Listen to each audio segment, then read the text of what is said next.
Yeah.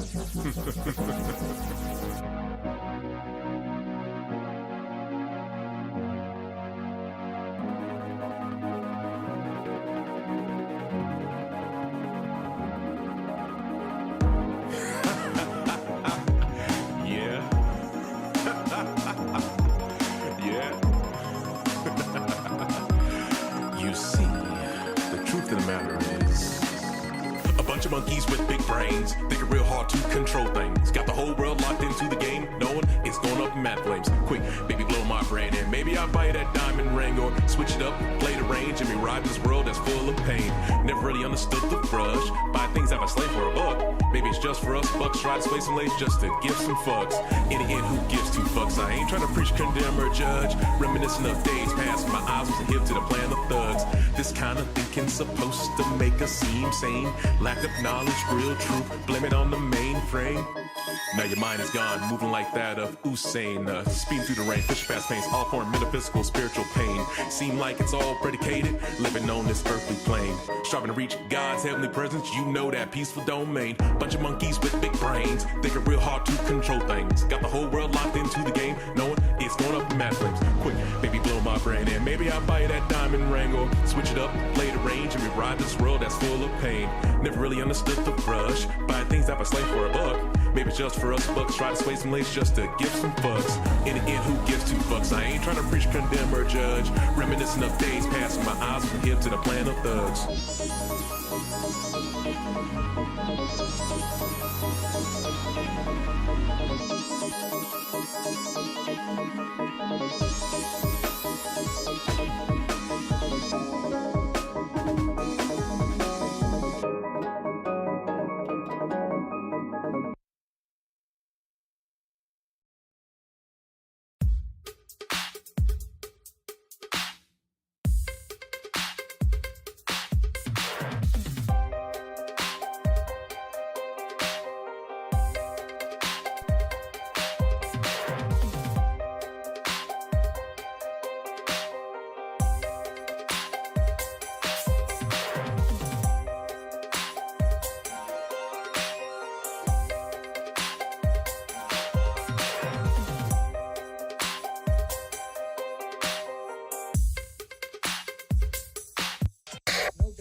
Check, quick mic check. Just a quick mic check. We're gonna get started shortly.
through the desert sand, sticking to the main plan, avoiding the devil's pitfalls. You know them helping hands.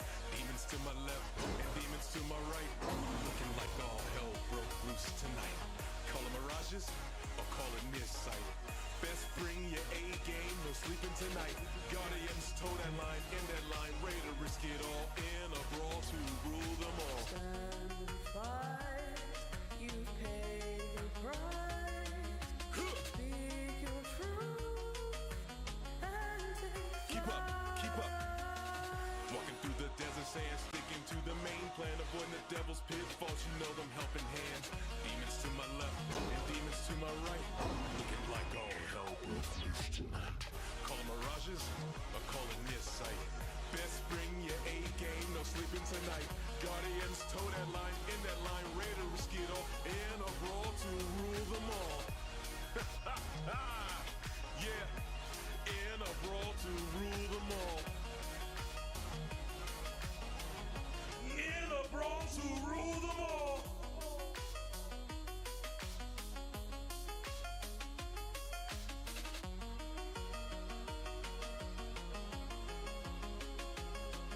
All right, we're going to do one more song. Connection is stable so far, and then we're going to get into the news. A lot of news today. A lot of news.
Okay.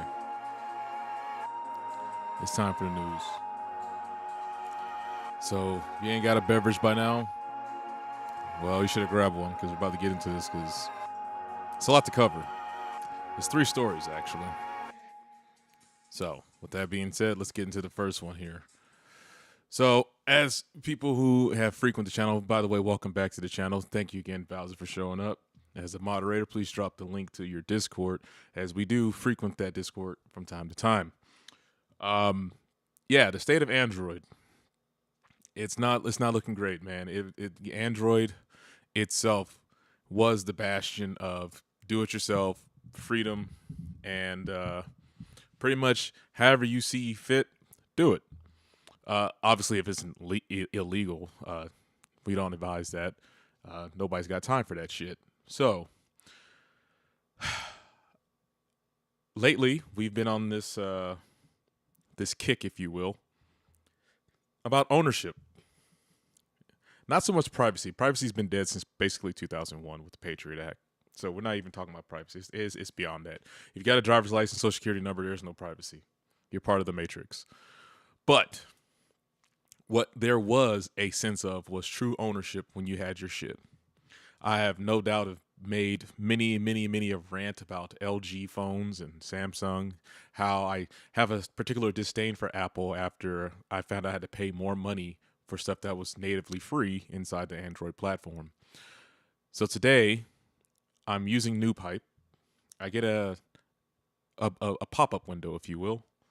I use NewPipe when I can't find stuff locally sourced on YouTube or it's been removed. Usually music, generally. Maybe there was a conflict with the artist and the label or something of the ilk, right? This popped up on my screen. Your phone is about to stop being yours. Now, at first glance, some people will see giant red text, scream, freak out, whatever. No. To me, it's just attention grabbing. It's to bring your eyes to a particular point. And the point is, if you can see the highlighted URL, is keepandroidopen.org. So I was using NewPipe. I was getting some music for the gym because I was supposed to take this week off of streaming on both channels, mind you. But this was just too massive to just let go. I had to talk about it. So starting in 2027, and it's actually supposed to be this year, but I guess they just put an asterisk because it had 2026 on there. A silent update, non-consensually pushed by Google, will block every Android app whose developer hasn't registered with Google, signed with their contract, paid up, and handed over government ID. Every app and every device worldwide, no opt-out. Now, some people be like, well, what the fuck is the big deal? Honestly, who cares? You don't want to sign up to be you're a developer, you want to make apps, it's their platform. You're right, it is their platform. However, Android itself is not Google. Android is Android, and then there's Google's Android. A lot of people don't know there's a distinction. When they hear Android, they just think synonymously Google. Well, as it has it, or as fate has had it, Google not only dropped their old saying of don't be evil and completely just went over. Now, this might be old hat to some, those in the know, no, because 150 days till a lockdown is actually closer to this eventuality. It's actually been going on for almost a year. However, certain platforms and certain apps like NewPipe are now bringing it to the attention to people on their particular application. So what does this mean for you? If you have an Android phone, whether it be Samsung, Google Pixel, HTC, even the LGs from yesteryear, you are, in effect, implicated. We're going to scroll down so I can break it down even further. What Google is doing. In August 2025, Google announced a new requirement starting in 2027. Every Android app developer must register centrally with Google before their software can be installed on any device. Not just the Play Store apps, all apps. This includes apps shared between friends, distributed by F-Droid, as you can see in the tabs up there. We're going to get to that, and we're going to get to graphene as well. Built by hobbyists for personal use. Now, independent developers, church and community groups, and hobbyists alike will all be frozen out of being able to develop and distribute their software. Registration requires, which at a certain point, some of these things are just normal, right? You would think. But if you read them all and see what happens, you have to pay a fee to Google, agree to Google's terms and conditions, which can be changed at any given moment. One night it's fine, the next night it's not. Hence, YouTube. YouTube was fine one night, next night it wasn't. Surrendering, I don't know about this verbiage, but I guess this is how these people feel, so this is not me saying it, but it says surrendering your government-issued identification. Providing evidence of your private signing key, and that's like your API, your signing. Even on Apple's developer side, you have to have a signing key and a publisher key. So that's not a big deal, but it's a big deal if you're just like, hey, well, I would like to make money off my platform, and I don't want to keep giving you extra money for shit that you at willy-nilly will deem as not following the guidelines and I've already spent R&D money on this particular app or idea. And lastly, listing all current and all future application identifiers. So that means any updates, any patch notes, whatever. It has to go through them. And here's the big red part right here. If a developer does not comply, their apps get silently blocked on every Android device worldwide. Again, how is this a fucking problem? Well, if you remember what I said earlier, Android and Google were two separate entities based on antitrust laws and whatnot. They are not anymore. They're trying to make it synonymous. They want complete and utter control. You already use Gmail. People have tried Proton Mail. You have Outlook. You have, I think Yahoo's still a thing. So there are other platforms, but the thing is, nobody is as large as Google. And they're talking about they're going to block it on every Android device. That means brand new or defunct. Let's just move forward. I'll save my breath for a little bit. So it breaks down who this hurts. You bought an Android phone because Google told you it was open. You could install what you wanted, and that was the deal. Google is now rewriting the deal retroactively on hardware you already own. After the update lands, you can only run software that Google has pre-approved on your phone, your property, that you paid for. If you're an independent developer, here's how it messes with you. A teenager's first app, a volunteer's privacy tool, or a company's confidential internal beta, it doesn't matter. In 2027, none of these can be installed without Google's blessing. F-Droid, again, we're going to get to these other alternative platforms, home to thousands of free and open source Android apps, has called this a existential threat. Cory Doctorow calls it Darth Android. Okay, it's just nerds being nerds. Bowser says, Tesla phone idea looking better and better every day. I don't know about that. I didn't even read about it. I didn't even know Tesla was making a phone. They're already in hot water with, well, Elon's in hot water with the whole SpaceX IPO bullshit because he reconsolidated his debt and people just bought it. And now he's, well, anyways, governments and civil society. Google has a documented track record of complying when authoritarian regimes demand app removals. With this program, the software that runs your country's institution will exist at the pleasure of a single unaccountable foreign corporation. The EFF calls app gatekeeping an ever-expanding pathway to internet censorship. Well, so all this to say is you will still own nothing and be happy, and if you don't like that, get the fuck off. Knowing there's not that many other places to go because Apple's ecosystem is pretty much locked down. Hell, they're actually afraid, from what I read from the latest reports, to release this iPhone Fold because it means they have to rewrite what it means to be an iPhone, what it means to have an iPad. Because now, if you have those other two products and you have a foldable that becomes a basically an iPhone, I would say a 6S Plus size in terms of height, and then also an iPad Mini, why the fuck do you need a regular iPhone? Why do you need a regular iPad? Now, it hasn't been confirmed that it works with the Apple Pencil yet. I have not seen any reports about that at all, actually. But I know they brought back the fingerprint reader when they said Touch ID was dead. And now here we are. And guess what's launching next month? The iPhone Fold will make its debut. The iPhone Air 2 will make its debut. The sequel, that is. And then, of course, your standard iPhone candy bar phones. So, Google's escape hatch is a trap door. Google says power users, and they put that in quotes for those who can't see it, can still uninstall unverified apps. Here's what that actually looks like. 1. Delve into system settings, find About Phone. This is typical standard affair.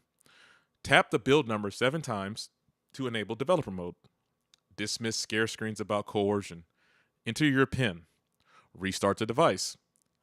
Here's step 6, why it's highlighted. Wait 24 hours. That was never a thing before. You never had to have a time gatekeep. That was never a thing. I think I have a video on this channel that shows you how to access the developer options on a Honda and their UI. I did it for Samsung and their UI.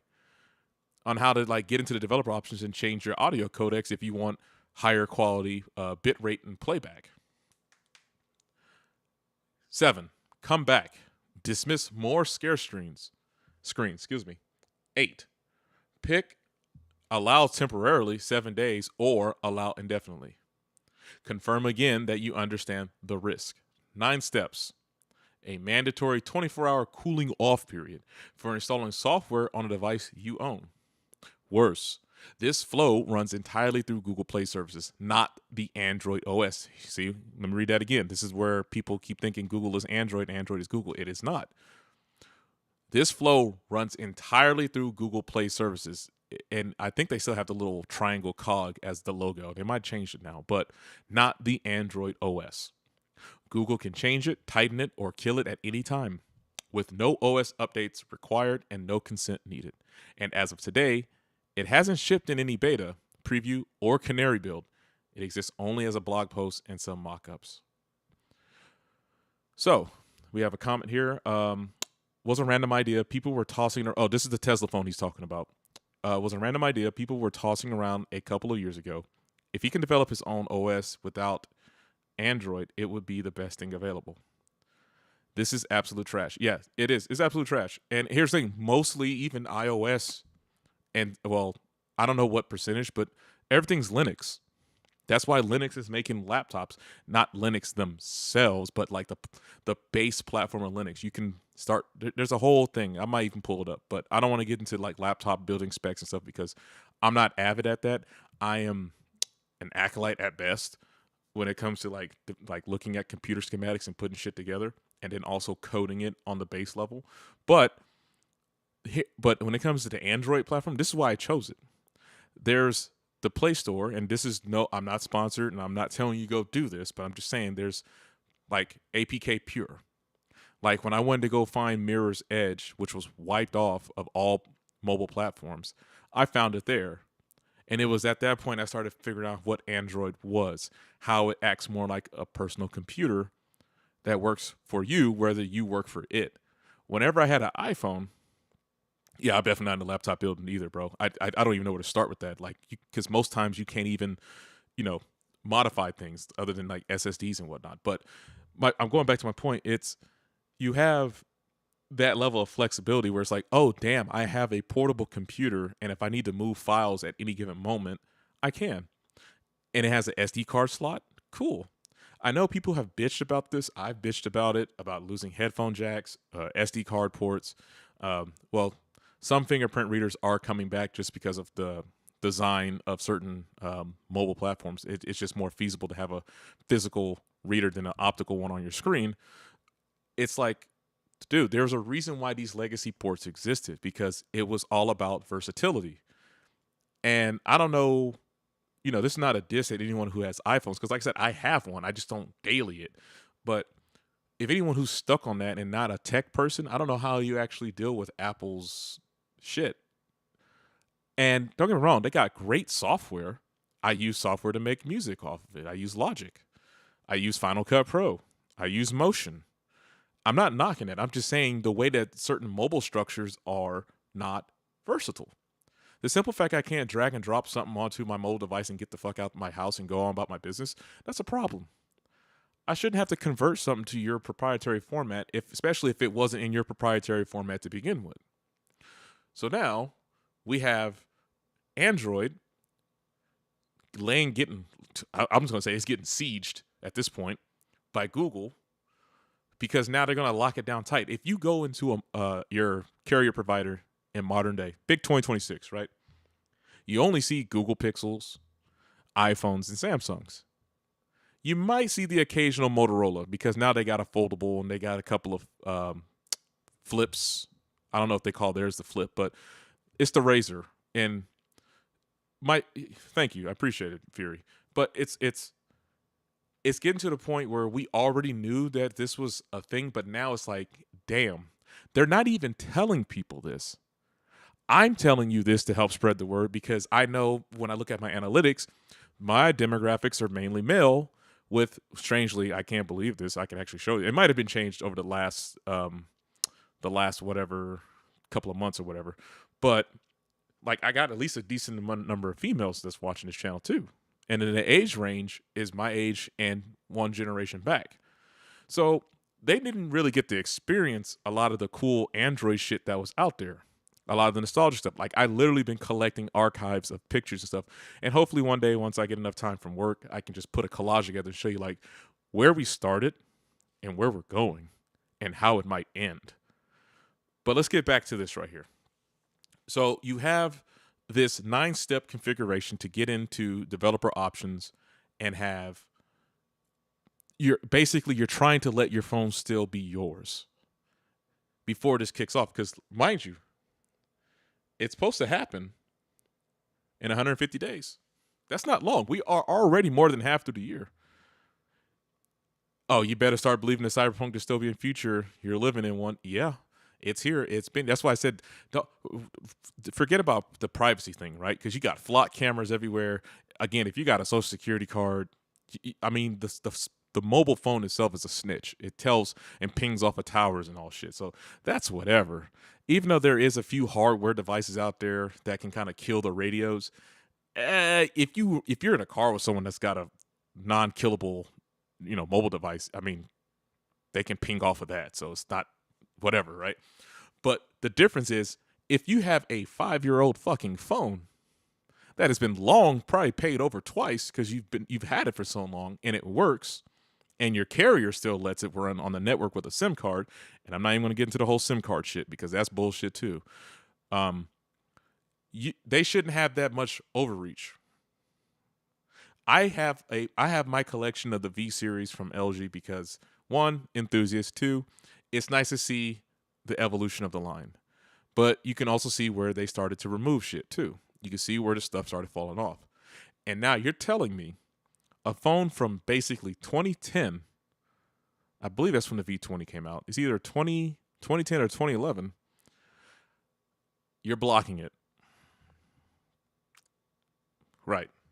Why does that make sense? I only use it as a media center, like to listen to FLAC files for music because it has a damn good DAC and it also has an IR blaster in it. So I can kind of, turn on TVs and whatnot. But let's move on. This is bigger than Android.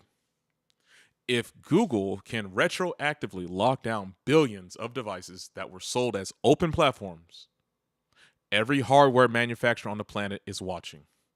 The principle is being established. The company that made your device gets to decide after you've bought it what software you're allowed to run.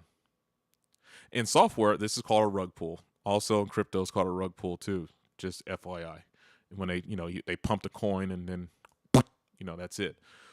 But at least you could always install competing software. In hardware, it is a fait accompli that strips you of your agency and renders you powerless to the whims of a single unaccountable gatekeeper and convicted monopolist. Android's openness was never just a feature. It was the promise that distinguished it from the iPhone. Let me read that again. Android's openness was never just a feature. It was the promise that distinguished it from iPhones.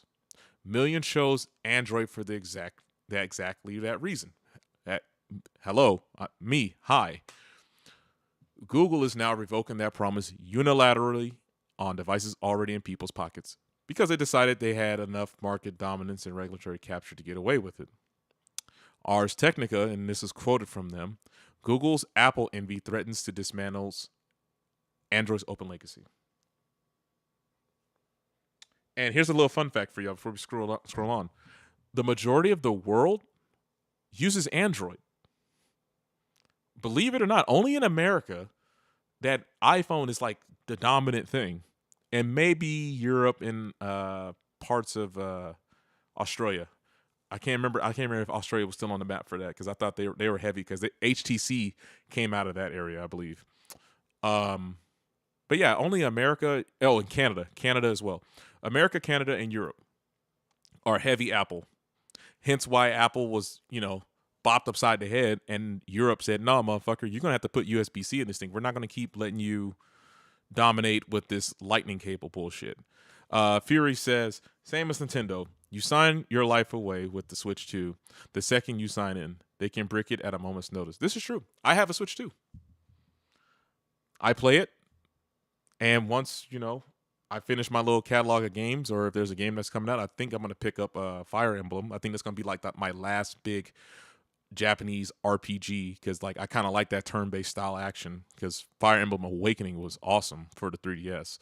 But, yeah. Essentially, I remember when the Switch 2 was announced, they were talking about how it has online license checks, and then the fact that they went to a 3-tiered game card system where you can get a game card with the game on it in its entirety, right? Of course, you get updates and patches and whatnot. That's standard affair. Nobody's tripping about that. The second option was it's a game key card, which means the key card that you bought from the store, if you bought a physical copy, is literally just a product key that taps in.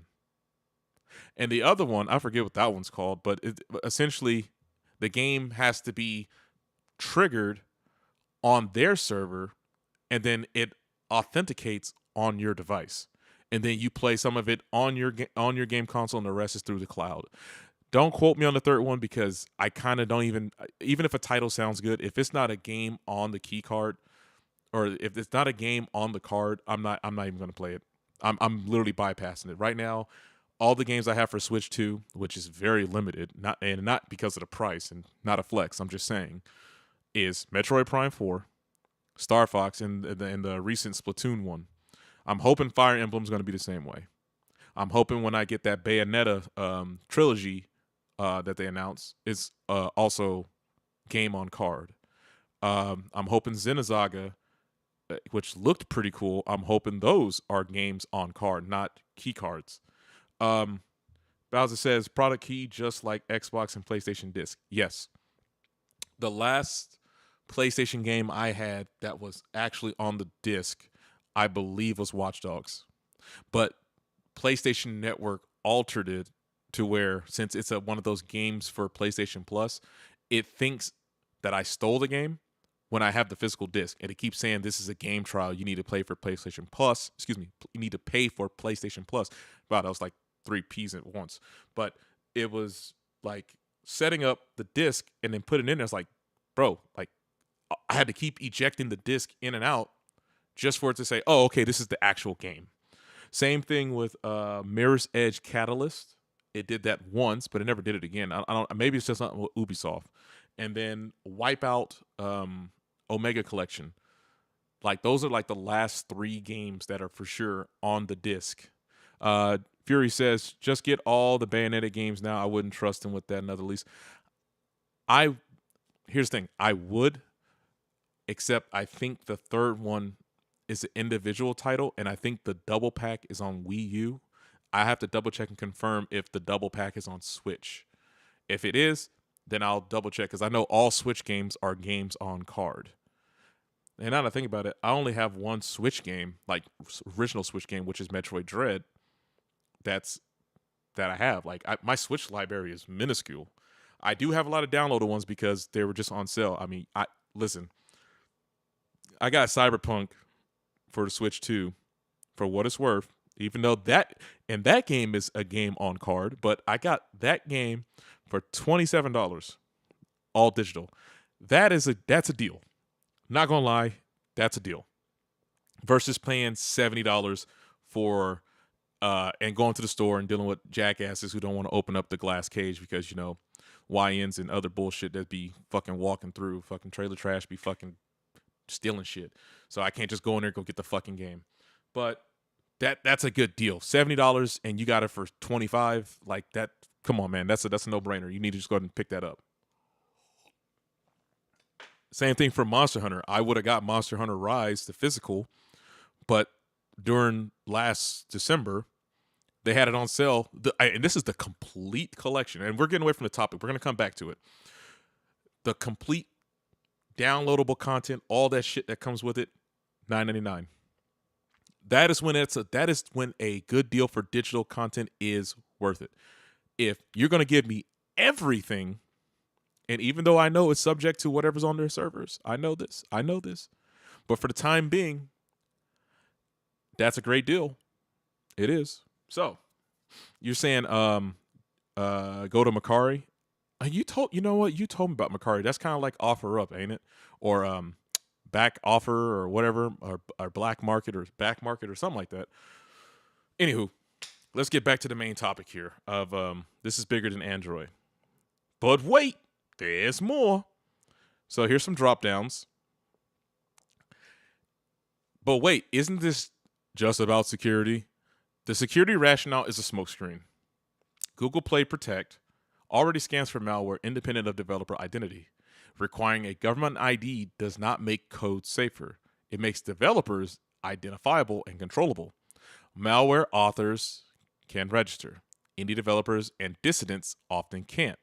The EFF is blunt. Identity-based gatekeeping is a censorship tool, not a security one. Next question that they said. And this is the sideloading thing I'll tell you about. Like, I'm not an advocate. You find it. I'll showcase some things. It's up to you to make the decision. But APK Pure, I found a lot of, I don't want to say ancient, but in the context of this conversation or this filibuster, if you will, sideloading is the shit. I found my old podcasts that have been removed, and I love the music I found on there. So I was able to get it again. I found that Mirror's Edge game that was on mobile, which was really, really good. Even the Halo Spartan Assault, I found it on there after they pulled it from the app stores. There's this thing called Polka Dialer, which made any phone call. And I can't blame that one on Google. That one, I think Nintendo just got their asses, really. Basically, it turns your phone calls into a Pokemon battle. So, and you collect coins, you get shinies and all that stuff. I think there's a video on my channel somewhere. All you gotta do is go to my channel and just type in Poke Dialer or something like that. But it made the phone calls, like, especially if you're on the phone conducting business or talking to a relative or whatever, it made it interesting because you could see like little Pokemon battles that would always be random every time they called you. Or you can select your trainer and your one Pokemon and then watch it battle random trainers and so on and so forth. And also gain coins and, again, lock charms, shinies, and all that stuff. Side loading, if you use the advanced flow. 9 steps, 24-hour wait, buried in developer options, delivered through a proprietary service that Google can revoke whenever they want. That's not sideloading. That's a deterrence mechanism built to ensure almost nobody completes it, and since it runs through Play services rather than the OS, Google can tighten or kill it silently. This is true. Humans are fucking lazy. Even professional ones. It's just the pros and cons of being human. I can be lazy sometimes. Like, I'll be real with you. Here you go. I got these Hollyland mics, which to my standard is not good because it doesn't have a lot of like low floor or low pass cutting. It just goes. So it's like you hear dogs, people coughing, just shit slamming in the background. It's not my style. I like tight audio, okay? So I'm using my Sennheiser today. Hence, it's crystal clear. I like the way it sounds. It carries my natural baritone very well.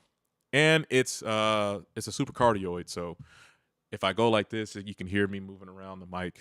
You have to speak directly into it. That way you get the full effect. And I don't have to do a lot of tweaking. So the whole side loading thing, people are not going to fucking do that. That's why people went to Apple. Because it's a perception thing, 100% is perception, that it's simpler and easier. It is not. If you've ever saved something from the internet through Safari, and this is the native app browser, you don't know where the fuck it's saved at because sometimes it will say it's saved to your phone or in good old Apple fashion so they can sell you on cloud storage, they place it in the iCloud for you. Even though it will sound natural when I say it because I deal with both platforms daily. I know it goes to the Safari download folder. It goes to the folder in your phone, which is in files. And then there you can try to find the shit if you remember what it was named. But a lot of people don't even know you can set up Safari to download to a specific folder that you want and name it whatever you want. You expect people to do 9 fucking steps in a 24-hour wait period? Motherfucker, people don't even like waiting 90 seconds at a stoplight. Okay? And I know that's like exaggerated. I know you're not going to wait at a stoplight for 90 seconds. At best, like maybe 40 seconds, right? But really think about it. Just really think about the last time you drove somewhere and somebody was so fucking impatient they actually blew past a light when everyone was just waiting. It's like, oh, hey, your turn was coming, buddy, and you pull up to the side of them like, you stupid fuck. All you had to do was wait literally 1 second, and then we all could have went. But or worse, the whole instant karma videos. I know some people seen those where the police just pull up right next to them after they do some stupid shit like that. Fury says Apple is way harder. It's a pain. They did make it easier with cloud and choosing to save files. They did. Because even Apple users were bitching. They're like, bitch, I came here because you said this was going to make it easy. You made it look beautiful. And I give them credit where credit's due. I hate Liquid Glass, but it does have an appealing aesthetic. I'm not going to sit there and like deny that. But the fuck shit is when you sit there and try to get access to the stuff you need at a moment's notice, God forbid it's a timely thing, you got to fumble and stumble. I use both. Let me clarify this again. I use both. I'm telling you, it is much simpler on the Android platform to get to files. But for the average user, not any tech people in this chat, any tech people watching the replay, any tech people in the future watching this video, if it's still up, people are getting lazier. For fuck's sake, we have food delivery programs now on your phone. They deliver GameStop games to you now if you really do it right. Or if you're in the right market. You said this is true though. People are lazy as fuck. That's why eMarkets got my point, there it is. We humans have a tendency to want to make things easier for themselves because life is fucking hard and then you die. It sucks. So we do make shit that is supposed to be easier. It's more convenient. But this right here, this is not convenient. And here's what's going to happen, right? It's just like manual transmissions. God bless everyone saving the manuals. I'm still looking for another manual car before it's too late. But it's the same thing when they report that nobody's buying manuals. Well, you only made 2% of your fucking product line manuals, and then only 2% are going to buy them. So of course, it looks like only 2% of people are driving manuals. What are you expecting? And then you take, and I'm getting on a little bit of tangent here. I'm gonna bring it back in, but I'm just showing you how like people are getting lazy. We don't even have fucking regular automatics anymore. We have CVTs. No, I'm wrong. We have eCVTs now. Because I got into an argument on someone on my channel, in the text obviously, about Honda and a CRV because it doesn't have a fucking transmission in it. It literally has no transmission. Honda themselves didn't know what to call it until like maybe like 10, 11 months ago that they actually started calling it the eCVT. But they don't even put the fucking metal belts in the CVT in there anymore. So this whole efficiency is great, but the double-edged sword is you have no control anymore. You can't have freedom and security. This has been a long thing that's been talked ad nauseum at this point. It's an old adage. You can't have freedom and security. It doesn't work. And I get it. Humans are scared. You want things secure. But then you have this where it's like, well, if no one's free to kind of explore and do shit, how are you supposed to innovate off of something that's not going to challenge you? That was the whole reason why we made shit easier, because there was a challenge to face and overcome. And here we are.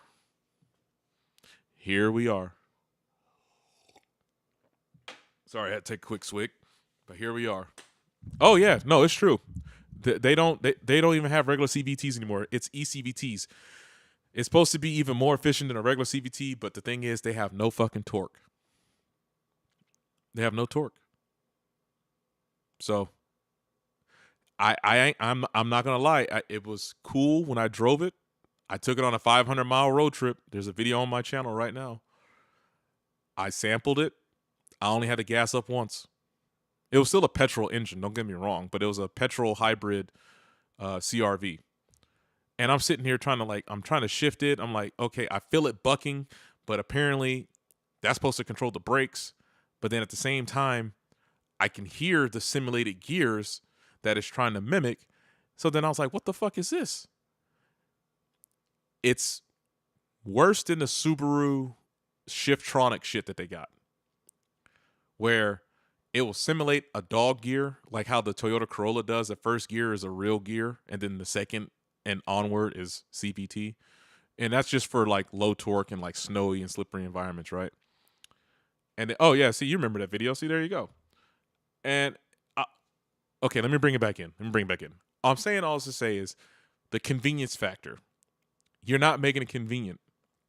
You're purposely doing this to your betterment, and not the end user, Google's. And it says it right there. They can tighten it or kill it silently. Just like how they're not talking about this now, I'm talking about it. Hopefully, I did my part to try to make people aware. So we're gonna scroll down and push forward a little bit, but it's not looking good, folks. Only a problem if you have something to hide. And this is where we're gonna jump segments over to graphene, because this was a huge thing that the news is. Let me not misspeak, because I don't have terrestrial television. So maybe this has hit the mainstream, but I sincerely doubt if it did. It was talked about in at least a clear manner to be like, hey, this is what happened because somebody tried to do something outside of this, not because they had something to hide. It's just, it was different. So it says only a problem if you have something to hide. Whistleblowers, journalists, and activists under authoritarian governments will be the first victims. People in domestic abuse situations are next. All these groups have legitimate reasons to distribute or use software without putting their legal identity in a Google database. Anonymous open source contribution is a tradition older than Google itself. This policy ends it on Android. So, you said it's a disguise. It's 100%. We're going to jump to this story because this is still in line with what we're doing. So, if y'all didn't know, there's two different alternative operating systems that are out there right now. We're not going to talk about both of them. We're just going to talk about graphene. And if you learn about graphene, you'll definitely learn about the other one. Graphene so far is the most user-friendly one that you can kind of install on an Android device if you want to like de-Google your phone. And I will probably, if I have enough time, I'll have to take a weekend to do it. But if I have enough time, I'll do that live on my V60 because I am not cool with this. I like my V60, and I know I have the V20, but the V20 is a little too old. At least the V60 got to Android 14. If you know how to get it there. It stopped at 13, but you can get it to 14 if you know what you're doing. But yeah, my V60 still has a 8K camera, headphone jack, SD card, and it has a optical fingerprint reader, which is kind of but it has everything else I needed. And it has a 1080p screen, which is kind of a downgrade, but who cares? Better battery. Oh, and speaking of battery, it has a 5,000 milliamp battery still. That's still good to this day. But let's get to the article. This has come from PC Mag. This happened, I believe, at an airport. Oh, at a border search. Graphene OS defends data wiping function that blocked U.S. border search. The foundation behind the ultra-secure Android-based OS is speaking out after an activist is indicted for using a duress password to prevent federal agents from searching his phone. Now, this goes in line to, well, if you ain't got nothing to hide, da-da-da-da. That's not the point. You don't know what these people are going to do. If you get apprehended, you don't know what they're going to do to your phone. If you recall, there was a moment in San Bernardino where there was a shooting that happened. They tried to brute force hack the iPhone. They got in eventually. It took them a good amount of time. But that was before the iPhone had that ability to basically erase the phone. Now, if you have an iPhone, you can do this right now. This is a real experiment. You can go into settings, go to privacy and security, scroll all the way down, and if you toggle erase phone after, I don't know how many attempts, I think it's like 5 or 7 attempts or some shit like that, it will wipe the phone for you. So how is this any fucking different? I'll wait. I got to pour me up a refill anyway. I'll wait a moment. If you got an iPhone, just humor me. Humor yourself. Privacy, go to settings, privacy and security. and check that out. It should be at the bottom. Even with liquid glass, it should be at the bottom. So I'm going to read the article here by Michael Cam. When he's not battling bugs and robots in Helldivers 2. Okay, so he's a gamer. Michael is reporting on AI, satellite, cybersecurity, PCs, and tech policy. Okay, good. And this is from July 27th, so this is not that old. We're not going to listen to that because that might be copyright, but we will read it. Well, like you said, it's already a snitch. Doesn't matter what this guy is doing to make him think he needed to wipe his phone. Well, we're going to find out. The developer of an ultra-secure version of Android, Graphene OS, is defending its approach after an activist used the phone's operating system data wiping feature to erase his phone and block federal agents from searching the device. Graphene, this is in quotes, by the way, for those who are just audio listening. Graphene OS is completely legal. We have no obligation to weaken any of our security protections it provides. End quote. The software developed tweeted on Monday. And quote, laws attempting to make it illegal or require weakening the security would be unconstitutional, end quote. At issue is an Atlanta-based environmental activist named Sam Tunick, who had the free Graphene software installed on his Pixel phone. The Pixel phones are directly from Google, by the way, if for people didn't know. In January 2025, U.S. Custom agents demanded the device's password during a search at the airport. Tunick's lawyer claims that the agents, quote, never read him his Miranda rights, end quote, and ignored his request to speak to with the lawyer. Now that's unconstitutional. Everyone's available to talk to the lawyer, or you just stay quiet. You don't talk if you ain't got your lawyer there, especially if you're already paying for one on retainer. That's fucked up. That's red flag one. When Tunick, you know what? I'll show you where it's at in a moment, Fury. When Tunick provided a password for his phone, it was actually a duress password that irreversibly wipes a device when entered. When the CBP officers entered the password on his cell phone, the screen went black, flashed several times, and the phone appeared to restart, a court document says. The U.S. filed a criminal indictment against Tunick in November, claiming he violated a U.S. law against knowingly destroying or impairing the government's authority to seize property under its lawful control. The Guardian also reports that the case may be the first targeting Graphene, which has been around for a decade. Yeah, this OS has been around for quite some time. The group's posts subtly suggest that Graphene phones can withstand law enforcement searches without requiring users to resort to a duress password. And here's a quote. People, and actually, you know what? The guy in the article needs a quote who's saying it, because this is just a quote. It could sound like anybody. But I'm going to assume this is the developer. Come on, Michael. This is basic literacy and writing 101. Put the fucking quote next to the person who said it, please. In the post Saturday. Okay, there we go. The Guardian reports that these cases might be first targeting Graphene OS, which has been around for a decade. In a post on Saturday, the Canadian nonprofit behind this operating system, the Graphene OS Foundation, explained that the software offers a range of features to prevent data extraction. For example, one safeguard is the auto reboot timer, in quotes. That'll reboot a locked device after a set period of time to put the data at rest, leaving all files inside encrypted. The group's post subtly suggests that Graphene OS phones can withstand law enforcement searches without requiring users to resort to a duress password. And here's the quote again. People should carefully consider how to use it in actual duress situation where there can be a physical or legal consequence for wiping the device, the nonprofit wrote. Yeah, but who, brother, who? Give us a name. Like, this is serious. Graphene OS doesn't require it to protect data from being extracted from the device, but it takes recovering completely off the table when the PIN/password for each profile on the device. Let's see here. Okay, the article continues. Oh, wait, hold on. We got a comment here. I think my phone. No. Okay, we went past that one. Okay, those don't sound like actual agents that were trained. Let me zoom a little bit. If they did that, they basically have to be randos just wearing a badge. Or, they might not have been agents in the typical sense, but they might have been agents for something else. But that's just speculation. I'm just saying that. Also, the Pegasus system can get into basically any phone, usually in 24 hours. Oh, they won't give a name to protect anonymity. And that's fair. That's fair. But I was just saying for our listeners, like, to say at the end of the quote, who's saying it. is this PC Magazine talking, or is this, Graphene? That's all I want to say. They did clarify a little bit later on, but the first two quotes were just back to back. Like who's talking?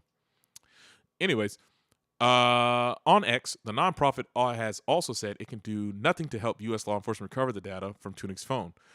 Quote, data cannot be recovered after the key derivation material is reliably wiped. It's not possible, and there's nothing we can do to assist with it, the group wrote. Oh, and there's actually a link underneath that. Good. So you guys, I put all the links to what I'm talking about in the description, so you guys can check this out on your own as well. Similarly, it's not possible to assist with bypassing encryption because the hardware and software has been designed to prevent it. Well, yeah, that's the whole point. It's the same thing with Apple, right? That's why when those clowns in certain cities like to go stealing iPhones, oh, look, he's already talking about, I don't even need to look down. He's already about to bring it up. Let's see if he brings it up before I even say something. The case arrives amid years-long debate about privacy versus U.S. investigatory powers. Excuse me. Dehydrate. 1 second. Doing a lot of talking here. Which has been a long flashpoint with Apple iPhones and end-to-end encryption. In the past, the FBI has called on tech companies to build a lawful backdoor to bypass encryption. Let's see if they're going to talk about Pegasus, is which one you're talking about, Fury. But the industry has argued that doing so risks undermining encryption for all and creating a way for hackers and foreign governments to exploit the weakness. This is also fair. For now, the case might be a PR win for Graphene OS, which features official production support for unlocked Google Pixel 6 through 10. In the meantime, Tunic could face up to 5 years in prison if found guilty. But in March, his lawyers urged the U.S. District Courts to suppress all evidence taken from his interrogation, arguing that his constitutional rights have been violated. And this is true. I think, I'm not a lawyer. I'm not going to sit here and know what the legal jargon is, but it was this part just up here when he said he wanted to speak to his lawyers and he never read the Miranda rights. That right there is going to land them in some kind of trouble. Because if they do it to one, they'll do it to all. The fact that they refused him to talk to his already paid on retainer lawyer, which to me, the guy must know a thing or two about the legal system, and he knows how to go be an activist in the literal sense, meaning you got your war chest ready. You already know, like, if I go out here, I ain't got to worry about shit. I got a lawyer on deck. As long as I don't violate anything, I'm solid. I'm assuming that's his mindset, because if you got a lawyer that can go up against the U.S. Customs, which is part of the U.S. government, man, you kind of know what the fuck you're doing. To me, it seems like you know what the fuck you're doing. You know what type of legal professional help to get, because you out here doing some shit. Now, what that shit is debatable. I don't know what environmental activist, that has lawyers like that, because most of them just get locked up and throw away in the pokey, and they get a misdemeanor and they get let back out after, posting bail. But this dude, he's professional or motherfucker just knows something. Pegasus is not a backdoor, though. This is from Fury, by the way, listeners. Pegasus is not a backdoor, though, from what I understand. It mimics basically foundry-level architecture through hacking. The device opens up as if it is in the factory where it was built and programmed. That's interesting. I didn't know it did that. Only one I remember that they have is something called Gray Hat. And there's another one called Brute something. And by the way, I'm gonna go get my iPhone so I can show y'all or tell y'all where to go find that feature where if your Face ID fails or you enter the PIN too many times, it can wipe the phone. But yeah, I've only heard of the Brute Forcer, where they literally just plug it into a lightning adapter, depending on what iPhone it is, mind you, because now they're on USB-C. But they brute force it by just slamming it constantly with different algorithmic codes, patterns. Well, iPhones don't really have patterns, but you get the general idea. With that being said, let me go grab my iPhone. I'm gonna put on some music real quick, and yeah, I'm gonna show y'all how to find that feature if you wanna run this back later on. So here's a jam.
All right, I'm back. Sorry for the wait. Hope you didn't wait too long.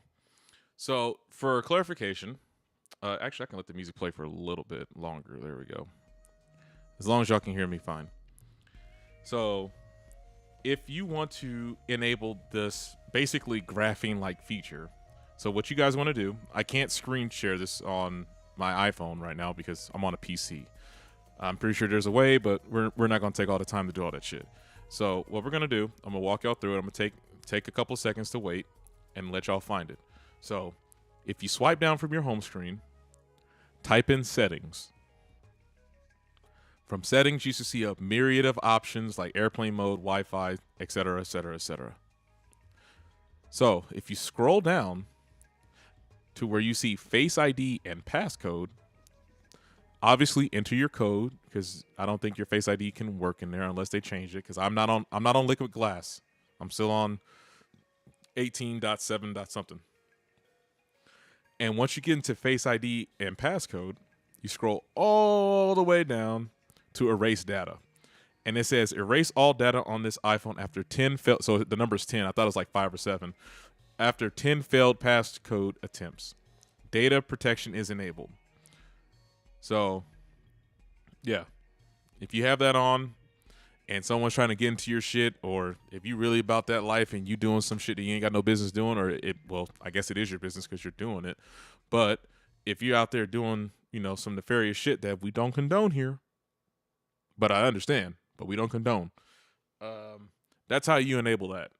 And like I said, this got introduced after whatever year that the mass shooting happened down there in San Bernardino.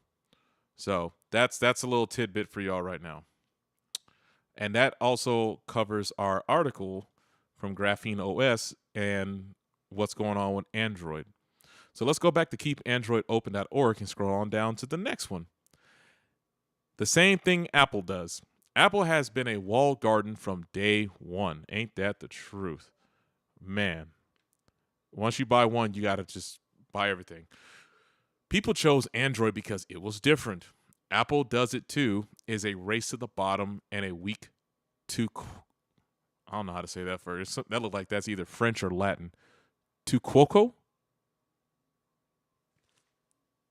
Yeah, to Quaco? Whatever. Anyways, I really want to try to pronounce that word. I don't want to give up. Hold on. To Quoku. To Quoque. Yeah, I'm going to say it's Latin. To Quoque argument.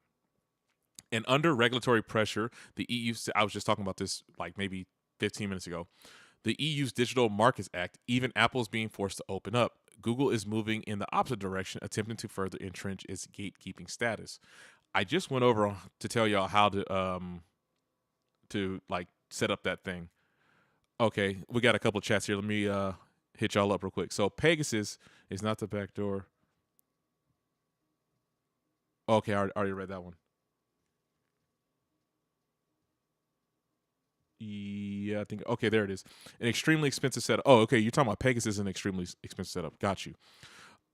They switched it to Phantom. That's why it was hard for me to find. Israeli-owned tech specifically designed to break iPhones.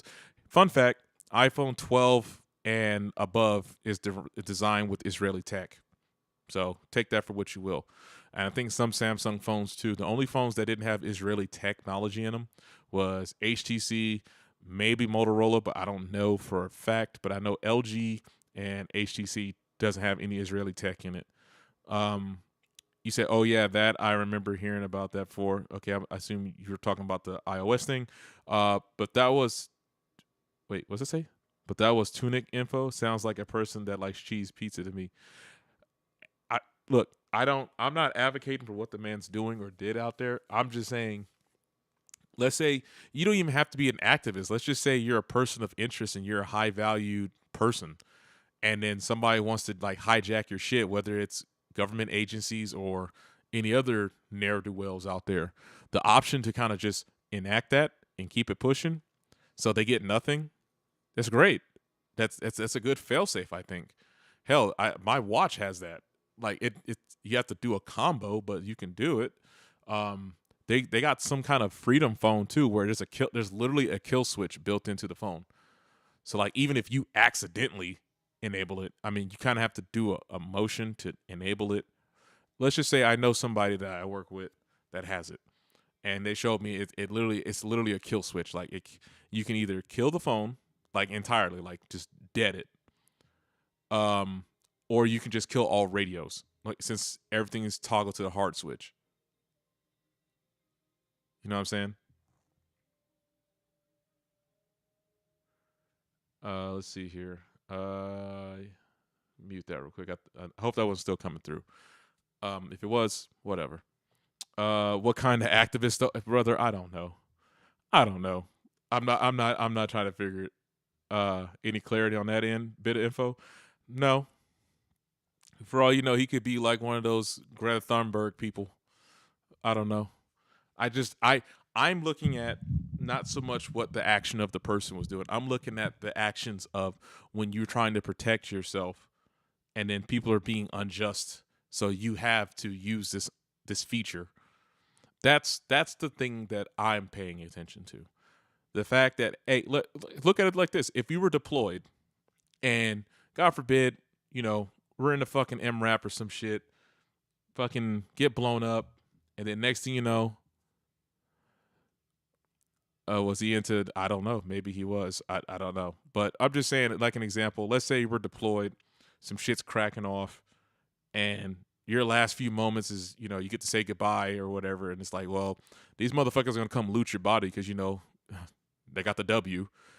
At least you can leave them with no financial info or any personal info. Well, it's whatever their reasons, man. Sometimes people just are targeted just to be targeted.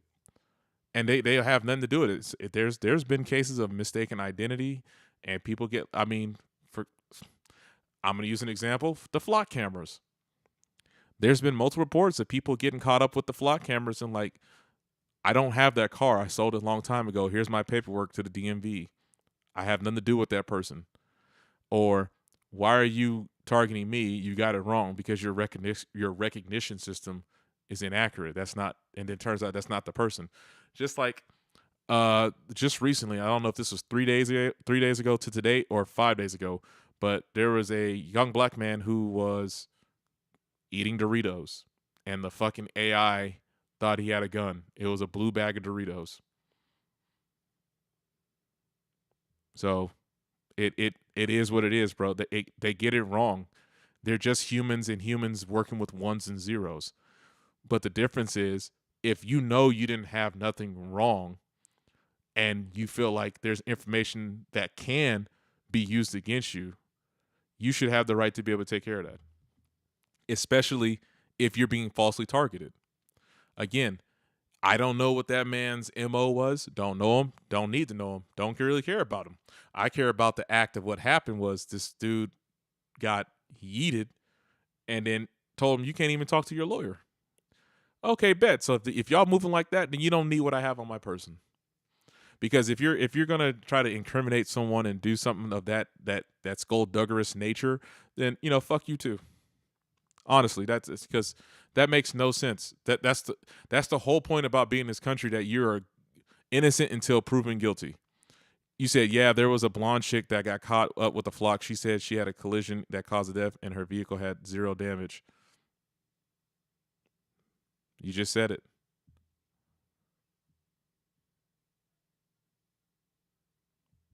So I haven't heard about that one. I've heard about the wrongful ticketing of some dude in Tennessee. He was just minding his business. I think that one's still floating on X right now. The other one was they were using the AI flock cameras. I'm not sure if the flock cameras were used at the school, but it was the same type of protocol where it's using AI to identify hazardous threats and materials. And they scanned the boy, and he was eating a bag of fucking Doritos.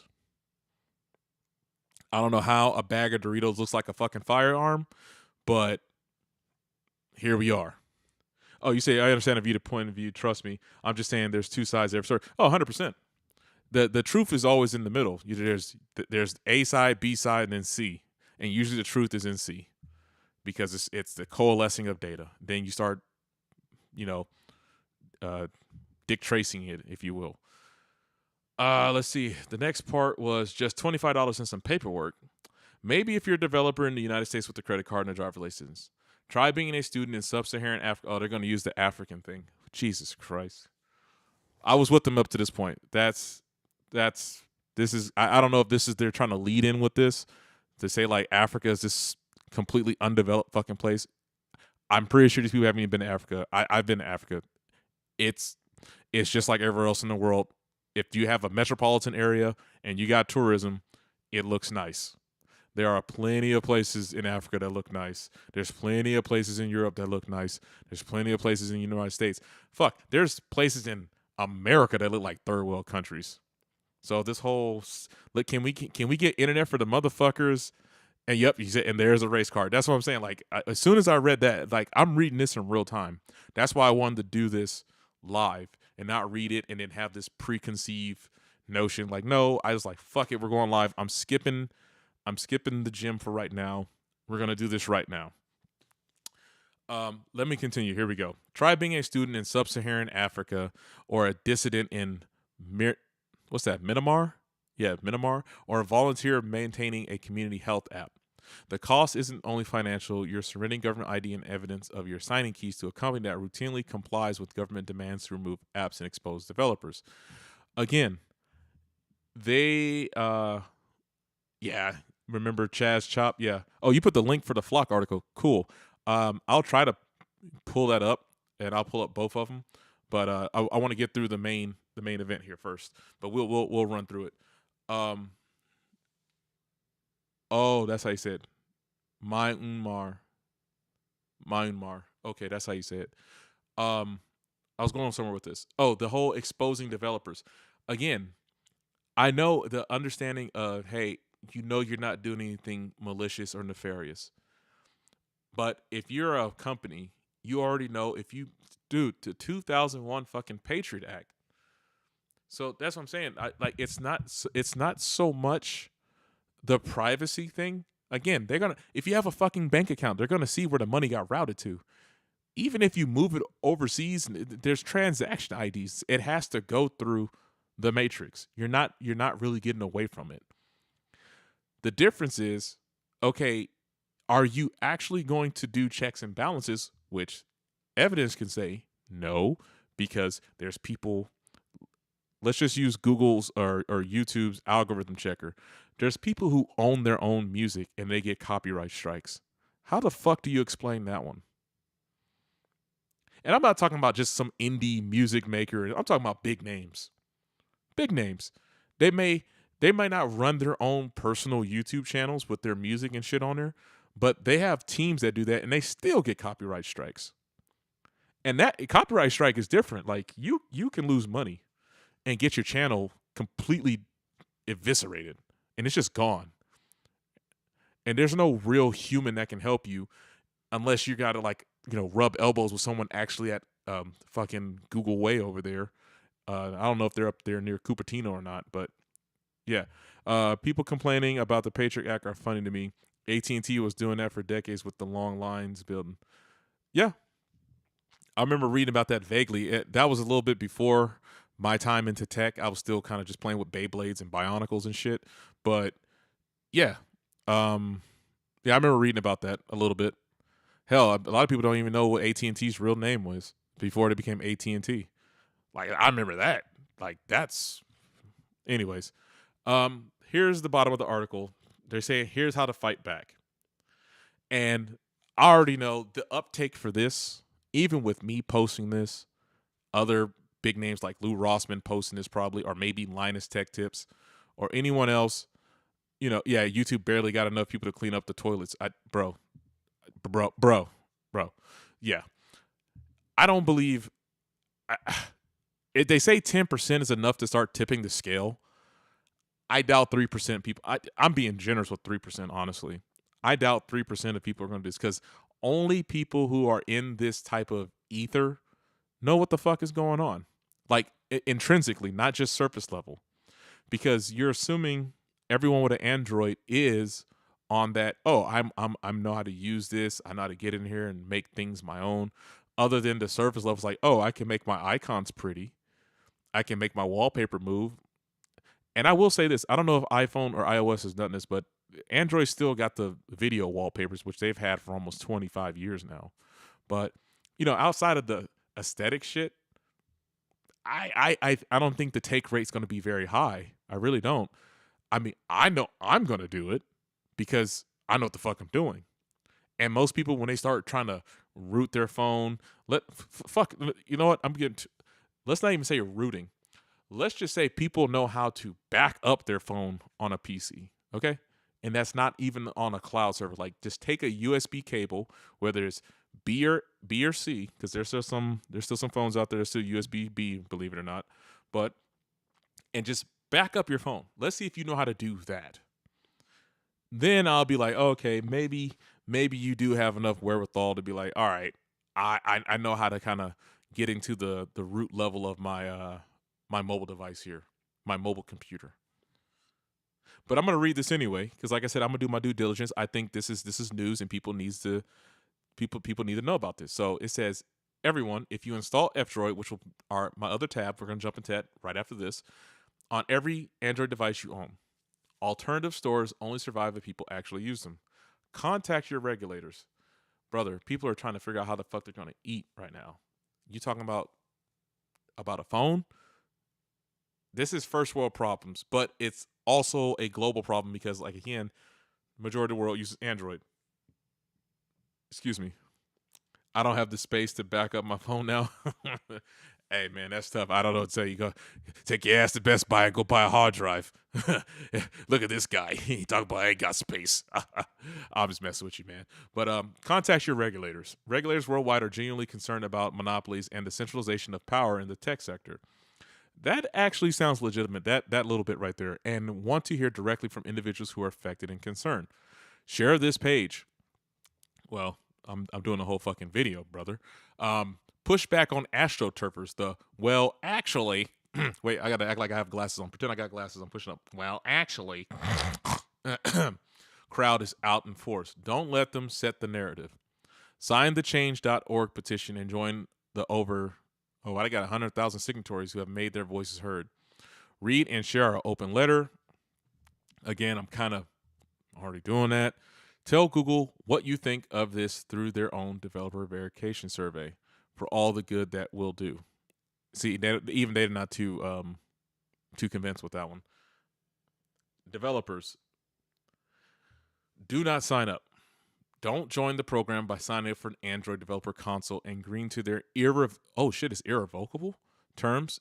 I don't believe everything can be overturned. Humans made shit. Shit collapses all the time, especially if it doesn't play favor with Google anymore. They'll change their tune once you start hitting in the pocketbook. Don't verify your identity. Don't play ball. Google's plan only works if developers comply. Don't. Talk to the other developers and organizations out of signing up. Add the free Droid Warn library to your apps to warn users. Run a website. Add the countdown banner. Now, here's where I think you fucked up at. You're telling people who want to make apps, and not because they, found a critical issue or an answer to a question that people need answering to that's critical. They're here to make money. Google has all the AdSense. Let's keep it a buck. Let's keep it fucking a $1.50. All right. You're telling them to basically, have you tried herding cats? Have you tried that? But you asking for donate, and God bless them. Some people do donate. Like, I donated to Fudo just so I can use their keyboard because I found it to be a better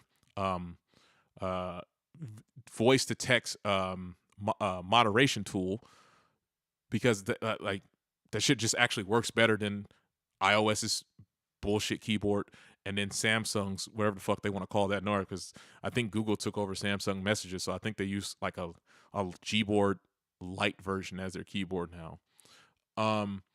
But yeah, have you tried hurting? They want to make money. They want to solve a need or a want, and they had the idea and the team to fucking pull it through. That was the first hurdle, to get people on the same fucking page and understand what the mission is. 1, 2, you told them they was going to make some money off of this shit. They're looking for that money, bud. Even though it's monopoly money, call it fiat currency, electricity, I don't give a shit.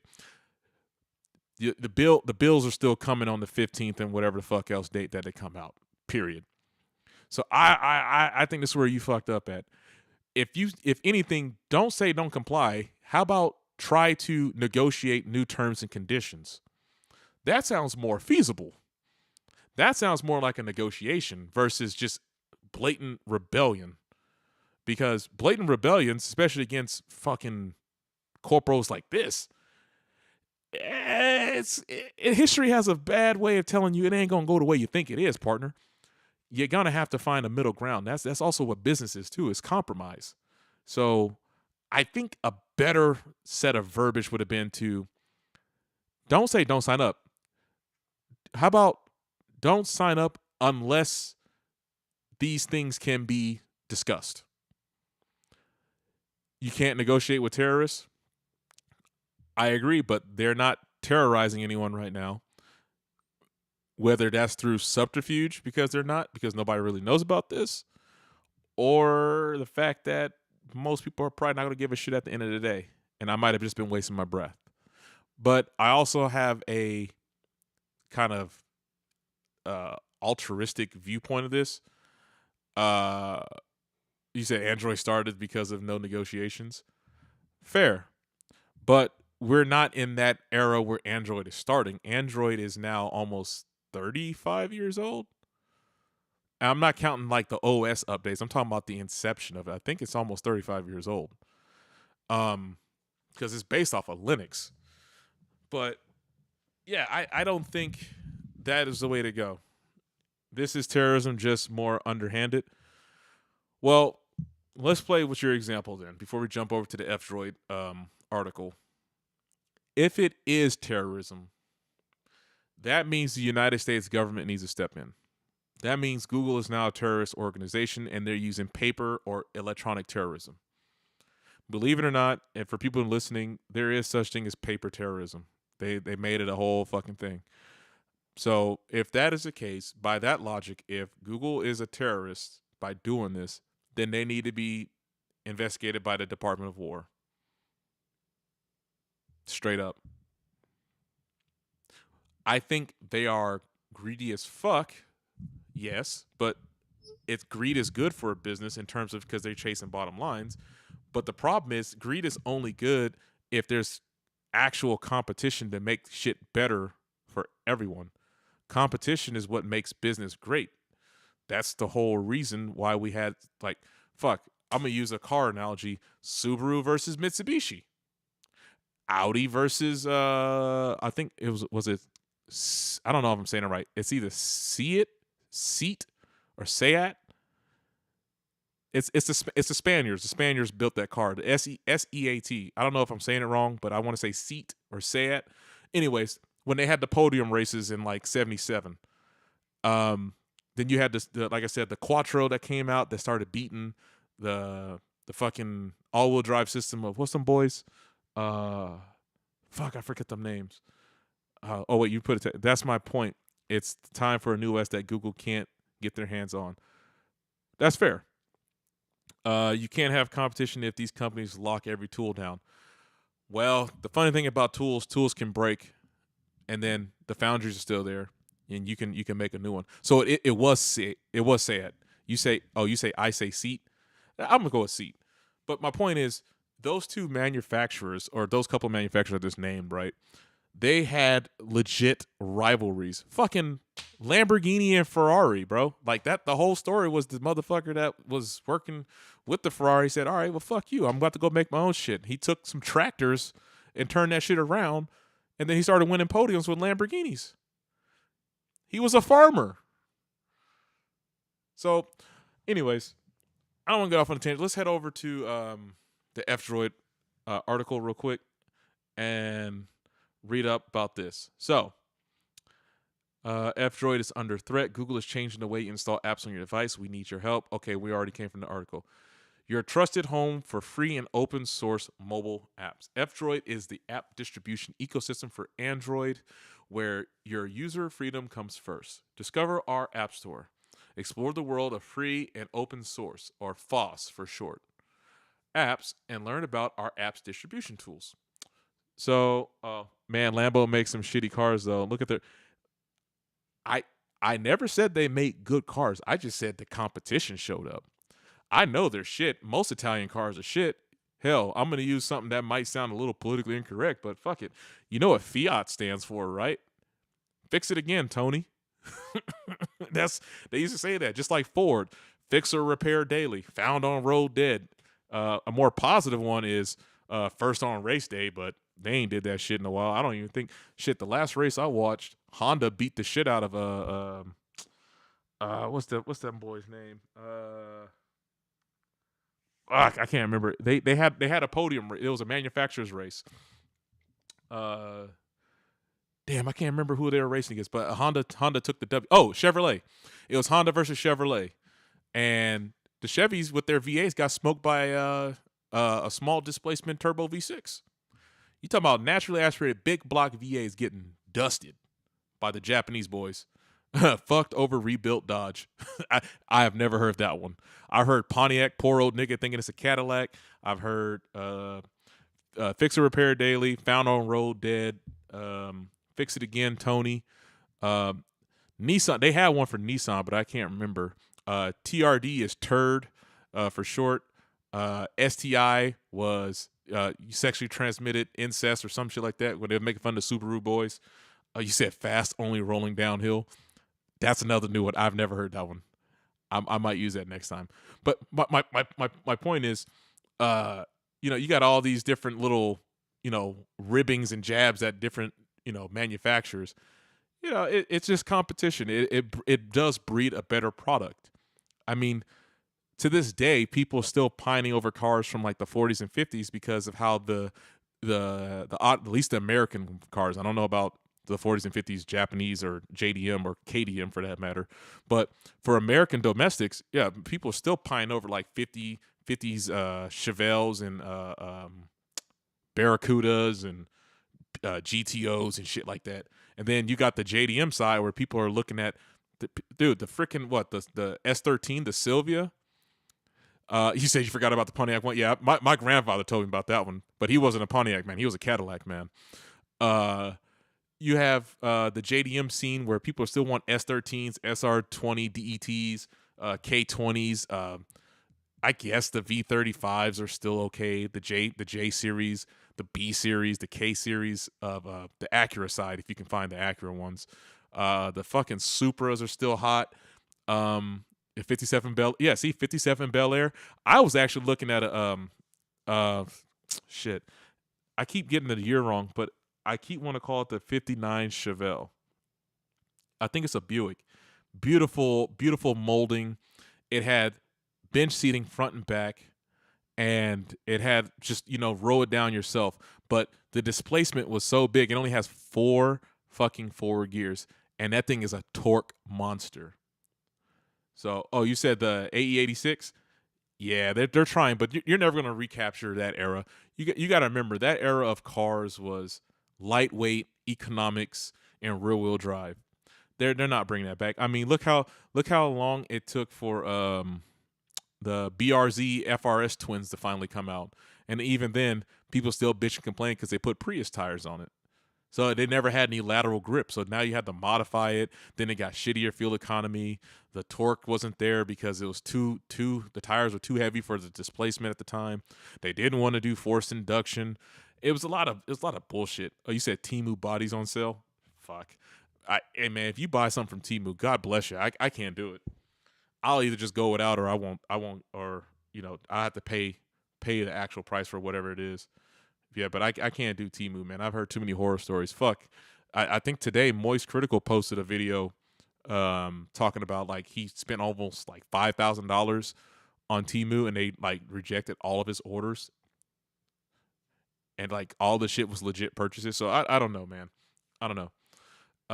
If your Temu works for you, good for you. I'm happy for you. Let's see here. This website's kind of lean, so they don't have a lot to kind of go over. It's kind of more of like a live blog versus like an actual it's a .org. That's why it's not a .com. Fun fact for people that know, there's the difference. .org, .com, .net, they all mean something. I'll just give you the first three. .org is organization. .net is network, and .com is .commerce. You said, bro, there's ready. Wait, what? People, I'm not gonna be tempted by that shit. Not doing it. Nope. That's cool. Hey, I'll go look for the video. Not on this stream. Me and you can hang out after the stream, but like, that's I don't trust that shit, bro. Anything from Temu, I already know how. I put it this way, I've been on Alibaba, and I know kind of how the shit is going, so I'm cool. But we're gonna finish up this article because the main article's almost done. Since that website didn't have a whole lot to talk about, it's more just a welcoming thing. So we're going to close it out right here. It says, Google employees, if you know something about the program's technical implementation or internal rationale, contact link right there from a non-work machine and a non-Gmail account. Strict confidence guaranteed. Yeah, we'll see about that. All those have opposed. 71 organizations from 23 countries have signed. So is this auto feeding? Oh, so look, Rossman's right here. So of course he's going to be on the group. OW2, Open Media, MetaBrains, the Tor project. Oh, Tor browser is pretty good. I've been hearing good things about that. GitHub, should have known they were going to be on here. Graphene, of course. I've never heard of these guys. This is the one they just talked about. F-Droid, we just went there. Proton, I've heard things about Proton. I think I might get a Proton email thing and just try it out. You said, I hear you, though. I wouldn't buy one. Yeah, just shoot me the link, and then we'll just, shoot the shit on Discord or something. We don't have to be live. Let's see here. Who else? The Foundation, Gnome Foundation, Fulu. Oh, Lineage OS. That's another one that's out there if you guys want to try that. Brave is on. Wow, Brave? Okay, well, that makes sense. That makes sense. Open Web. Fudo. This is the people I told you about. This is Rossman's like subgroup. I don't know if he has ownership or whatever, but they really do have a fucking phenomenal keyboard. Like, it actually gets the punctuation, the emphasis right. Like, it gets it right. At least 80 to 90% of the time for me. And sometimes I speak fast, like my brain's going faster than my mouth can keep up. And it's like, it caught everything I needed. Very few times I had to go back and like hold the space bar and course it through to figure out, okay, I didn't say F you to that person. I said, can you functionally work or something like that? I'm using an example. Let's see. Open Rights Group, Tech Lore. Never heard of those. Wait, I was going to say, is that video? That's not VLC, is it? Videoland? Is that VLC? Is VLC Videoland? I think it is. It is VLC. Oh shit, they signed up for this? Wow, it's serious. It's super serious. They're serious about their shit. Okay. I think we get the point here. I don't want to belabor this and keep y'all here any longer than needed. So that's pretty much it. That's the state of Android in 2026. I hope you did learn something from this video. Hopefully I did my part. Like I said, if I get the time, because it's going to take time to like set up the cameras and get the microphones right, because I want to do this once and get it right the first time. I will showcase me putting either Graphene. I think Graphene works for V60. I got to double check my my GitHub notes, but I believe Graphene works pretty seamlessly with the LG system framework. If not, then I will. I'm not gonna go buy a Pixel. I'm not doing that because they don't even have headphone jacks. Okay, so we cycle back around. Rossman Group's back here. So yeah, that's pretty much it. If y'all have any questions, apparently YouTube has brought back messaging for the channel, so that is pretty cool that they did that. But the links are in the description if y'all want to check it out and, go from there. You're more than welcome. Just be advised at this point. That's all I can say. I don't know why. Oh, my music's not playing because it's muted. That's why. Let me start it over. So with that being said, I'm going to play the outro music, and Bowser, I'll hit you up offline. Oh, thank you. I appreciate that, man. Again, this isn't just for me. This is for anyone who's interested in preserving their device and they want to de-Google it. They want to try something else. They want to test their IT abilities, I suppose, if you want to call it that. You've been getting spam messages almost daily talking about you're going to jail. Dude, they try to do that shit with somebody I know, so it's fake. They even made a whole fake court document, so it's not real. Yeah, send me a screenshot. We're gonna chop it up after stream. So I'm gonna close this out so that way it's not too much longer. We've been here for about an hour and a half, pushing close to 2. Thank you again for listening, watching, and I like Rossman says, I hope you learned something. I'm just gonna say safe travels out there, because at the end of the day, you're gonna do what you want to do anyway. You're human. It's your God-given right to do whatever, as long as you don't break the golden rules. I there's pretty much really no qualms at that point. So this is the music. Bowser, if you can, drop the Discord link one more time, and I'm gonna let the music ride out so people can check it out in the replay gang. But I am out. Later, and safe travels.